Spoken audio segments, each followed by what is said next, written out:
Você já se sentiu viciada em coisas que você sabe que não te fazem bem? Redes sociais, açúcar, procrastinação. E se eu te disser que existe uma forma científica de quebrar esses ciclos e ainda desenvolver uma disciplina inabalável? Hoje eu vou te explicar como o jejum de dopamina salvou a minha relação com os vícios e como eu estou combinando isso com o desafio 75 Hard. Se você está aqui, é porque você quer entender como a sua mente funciona e como usar isso a seu favor. Então fica comigo, porque nós vamos mergulhar na neurociência por trás da motivação. E já aproveita para se inscrever nesse canal, curtir esse vídeo e ativar o sininho das notificações. Vamos falar primeiro para que serve o jejum de dopamina? Vamos começar pelo básico, né? O que é a dopamina e por que ela importa tanto. Eu sei que você já ouviu falar muito desse assunto, mas eu quero te esclarecer aqui. A dopamina não é apenas um neurotransmissor do prazer, como muita gente fala. Ela tem duas funções essenciais no seu cérebro. A primeira função, aprendizado do que é importante. Ela marca experiências como isso aqui vale a pena repetir ou isso aqui precisa ser evitado. Segunda função, gerar motivação para buscar recompensas. É ela que te faz levantar da cama todo dia, perseguir os seus objetivos, sentir vontade de fazer as coisas. Sem dopamina funcionando bem, você não tem motivação para nada. Agora, com a dopamina em excesso, você vira escrava de estímulos instantâneos. Agora é que vem o problema. Nós vivemos numa era de muita estimulação dopaminérgica.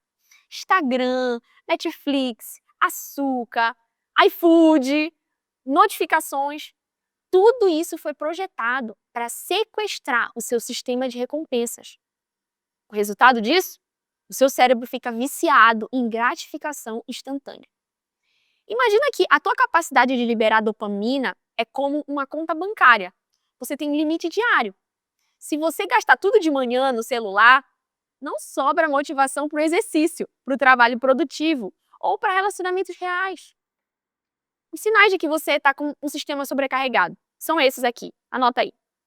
Procrastinação constante, dificuldade de focar em tarefas importantes, busca por estímulos cada vez mais intensos e perda de prazer em atividades simples, como tomar um café. E o jejum de dopamina entra exatamente nesse contexto. Ele não é sobre resetar receptores, isso é um mito, tá? O jejum de dopamina é sobre quebrar associações condicionadas. E o que são associações condicionadas? São conexões automáticas que o seu cérebro cria entre situações específicas e as reações delas. É como se ele criasse atalhos mentais, do tipo, sempre que acontece A, eu faço B. Quando você começa a se privar, mesmo que temporariamente, desses estímulos super dopaminérgicos, super palatáveis, você começa a reduzir a tolerância a esses estímulos intensos, você recupera a sensibilidade para prazeres simples, você quebra automatismos comportamentais e você começa a desenvolver um controle consciente sobre as suas escolhas. É como fazer um detox dos seus padrões automáticos. E por que esse jejum de dopamina ele funciona melhor do que simplesmente ter força de vontade? Porque a força de vontade ela é como segurar um elástico esticado. Eventualmente, a sua mão vai cansar e ele vai voltar ao lugar original. E através do jejum de dopamina, existe uma quebra de associação. É como cortar o elástico e fazer um novo. A conexão neural antiga enfraquece e uma nova se forma. O ideal nessa quebra de associação é a substituição por hábitos novos. E eu falo bastante sobre isso, sobre a construção de novos hábitos lá no MIB.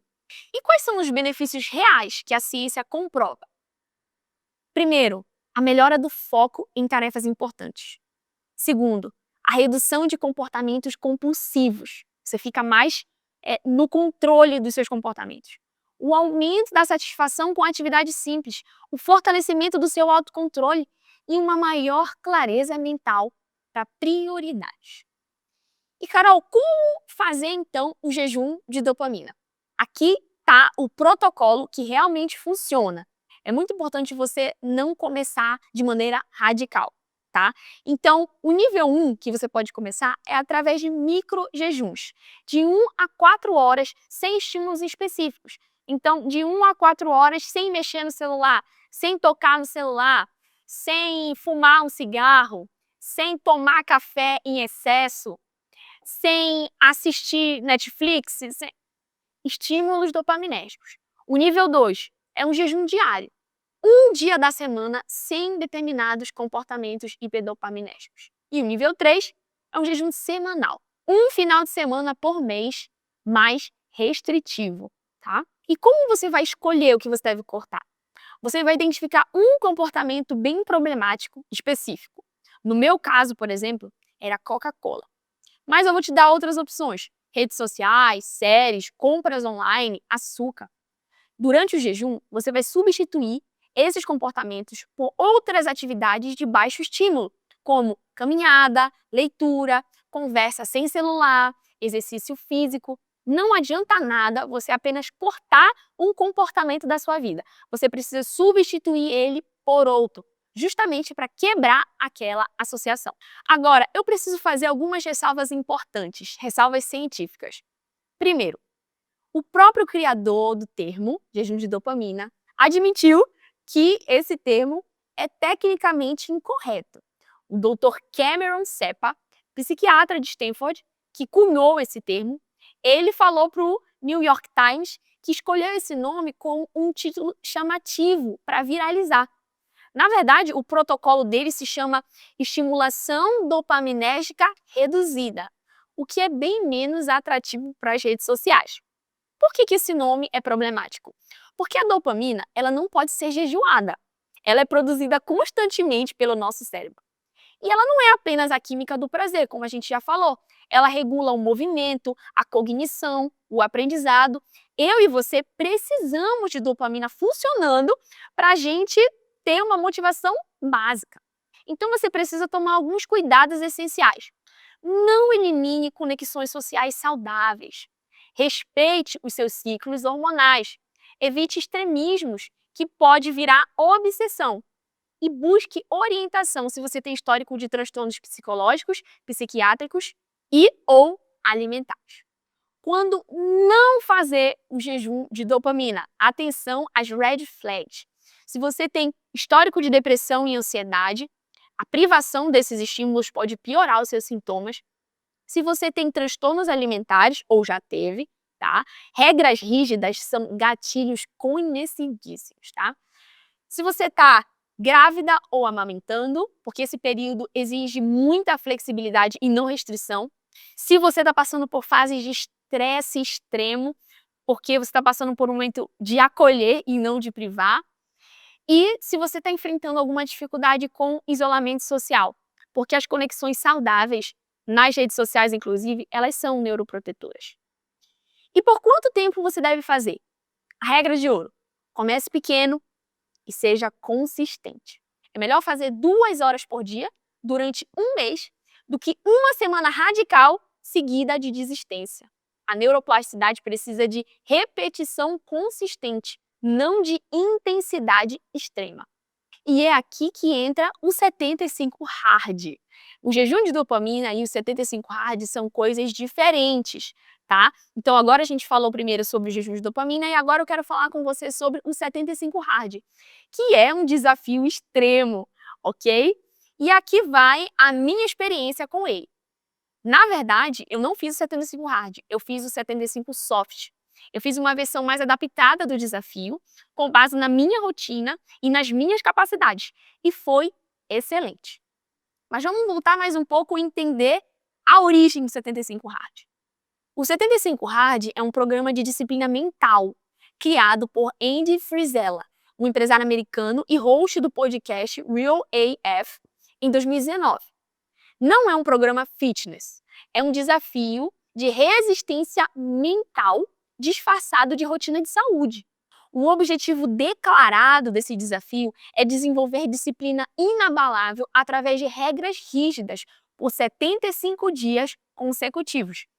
E são exatamente 5 regras que você deve seguir todos os dias por 75 dias. São elas: 2 treinos diários de 45 minutos. Um deve ser ao ar livre, chuva, sol, frio, não importa. Podem ser exercícios diferentes. Caminhada conta, mas deve ser intencional e sem exceções por doença, viagem ou por cansaço. Olha que desafiador. O segundo, seguir uma dieta à risca. Você escolhe qual dieta. Pode ser low carb, mediterrânea, vegetariana. 0 álcool por 75 dias, 0 cheat meals ou exceções e nem uma mordidinha fora do plano. O terceiro desafio, beber 3,78 litros de água por dia. E especificamente essa quantidade, tá? Que dá 1 galão americano. E apenas água pura conta. Chás, sucos, água com sabor não contam. Quarto desafio, ler 10 páginas de livro de não ficção. Pode ser de desenvolvimento pessoal, negócios, biografia, livros físicos ou e-books, mas audiobooks não contam. Romance e ficção também não servem. E o quinto desafio é tirar foto de progresso diariamente, com a mesma roupa, a mesma pose, mesmo local, para documentar as mudanças físicas. Aqui está o que torna o 75 Hard extremo.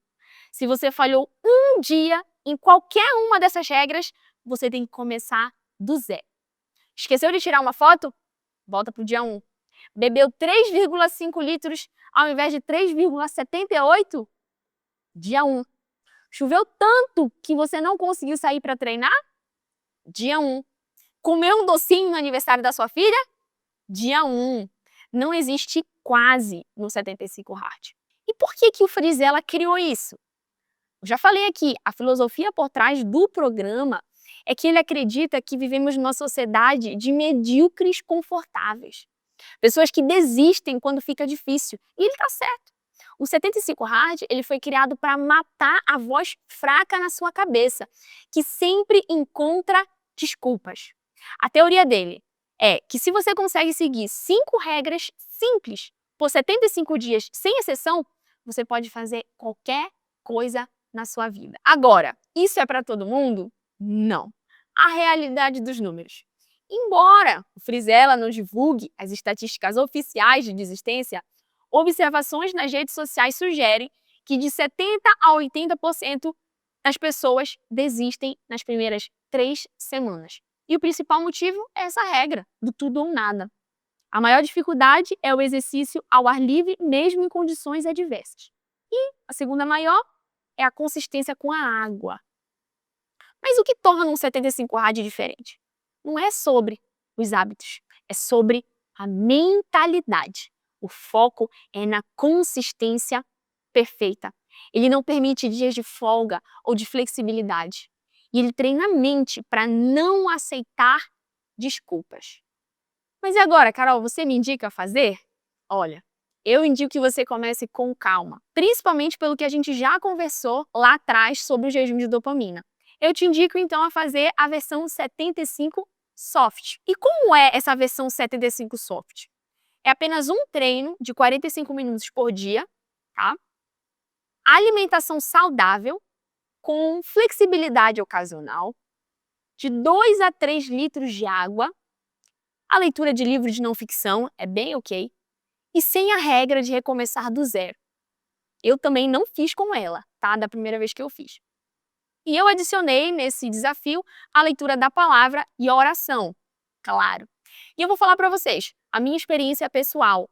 O 75 Soft foi muito bom para mim. E o mais difícil não foram os exercícios ou a dieta. Foi a quebra do automatismo mental.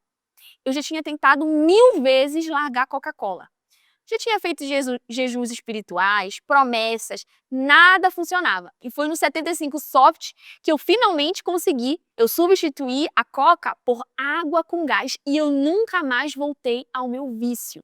Hoje eu tomo a Coca, mas assim, eu nem faço questão e eu nem curto muito. Eu prefiro uma água com gás com um shot de limão. E por que funcionou?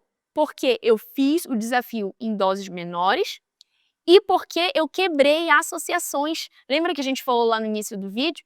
Toda vez que eu almoçava ou jantava, eu já pensava naquela Coca-Cola bem gelada.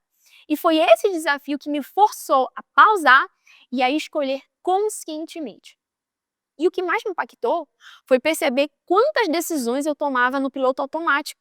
Esse desafio me trouxe de volta para o controle consciente da minha rotina. O resultado disso? Eu não só larguei o vício da Coca-Cola, como eu desenvolvi a confiança de que eu posso mudar todos os padrões que eu quiser quando necessário. Então, eu te convido a participar do 75 Soft, de fazer esse desafio pessoal, mas saiba quando você está indo longe demais. Eu não posso finalizar esse vídeo sem fazer essa ressalva. É claro que o objetivo é que a gente se desafie, que a gente rompa com os nossos limites internos e externos. Mas eu preciso te avisar que nada é mais importante que a sua saúde. O seu corpo e a sua mente sempre dão avisos, então escute. Se você estiver percebendo sinais físicos como insônia, fadiga extrema, irritabilidade constante, pare. Se você estiver sentindo sinais emocionais como culpa obsessiva, ansiedade sobre as falhas, isolamento, pare imediatamente. Sinais comportamentais como regras cada vez mais rígidas, perda de flexibilidade, evitar eventos, conflitos por conta dessas regras, pare imediatamente. Cria para você uma regra de segurança durante o desafio. Se você apresentar tais sinais intensamente, não hesite em parar imediatamente. Dá um tempo até você conseguir voltar à homeostase. E se você não estiver pronta para fazer o 75 hard, nem o 75 soft, faz apenas o jejum de dopamina no nível 1, 2 ou 3 e aos poucos, gradualmente, vai aumentando a intensidade, tá? E olha, eu não tô te desencorajando aqui, eu tô te trazendo consciência e clareza. Esses conceitos e desafios podem ser úteis quando aplicados com sabedoria científica, não com extremismo viral. O objetivo é desenvolver autocontrole sustentável, não criar uma nova obsessão com perfeição. Lembre-se sempre, a sua saúde mental e física vem primeiro. Qualquer prática que gere culpa, obsessão ou isolamento não está funcionando. Você tem que utilizar essas ferramentas como trampolim para hábitos saudáveis, não como uma prisão para a sua vida. E esse foi o vídeo de hoje. Não esquece de curtir e deixar seus comentários aqui se você quer fazer, se ficou ainda alguma dúvida, se você vai fazer o jejum de dopamina, ou 75 hard, ou 75 soft, tá? Conta pra mim que eu quero saber. Até a próxima e que Deus te abençoe.